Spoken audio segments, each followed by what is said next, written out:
नमस्कार दोस्तों, आज की वीडियो में हम बात करेंगे मनोविज्ञान के संप्रदाय अर्थात सेक्ट्स ऑफ साइकोलॉजी।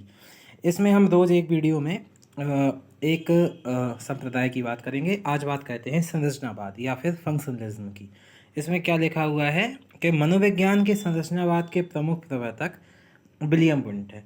अब आपने पढ़ा था, जब हमने मनोविज्ञान का इतिहास पढ़ा था तो हमने चेतना का विज्ञान जब पढ़ा कि जब मनोविज्ञान को चेतना का विज्ञान कहा गया तो वहाँ ये नाम हमें देखने को मिलता है कि विलियम वुंट वहाँ पे समर्थक थे किसके, कि मनोविज्ञान को कहा जाए चेतना का विज्ञान। इसलिए इसको याद रखिएगा कि मनोविज्ञान के संरचनावाद के प्रमुख प्रवर्तक तो कौन हुए, विलियम वुंट नामक जर्मन वैज्ञानिक थे।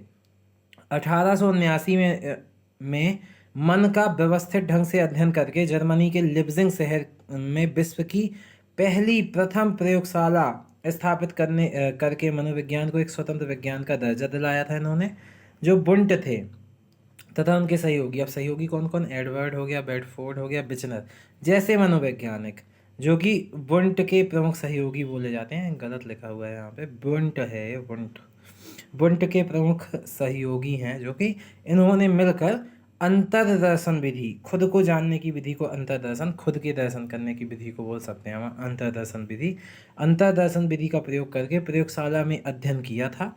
और वुंट एवं उनके अनुयायियों को संरचनावादी कहा जाता है। अब संरचनावादी किससे संबंधित हो गए, जो कि चेतना के विज्ञान से संबंधित थे। ये आप समझ सकते हैं कि इन्होंने कहा कि चेतना एक संवेदना है।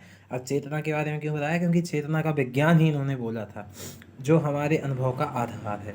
अब चेतना के अंग इन्होंने दिए थे उस टाइम पे।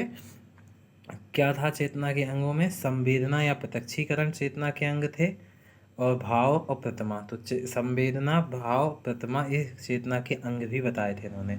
और एक संबंध और था, कई बार पूछा जाता है कि चेतना रसायन विज्ञान की प्रकृति अपनाई चेतना को समझने के लिए। इन्होंने रसायन विज्ञान की प्रकृति अपनाई, इसको याद रखिएगा, बहुत इंपॉर्टेंट है, कई बार पूछा गया क्वेश्चन है। रसायन विज्ञान की प्रकृति को अपनाया था। बहुत बहुत धन्यवाद आपका वीडियो देखने के लिए। जय हिंद।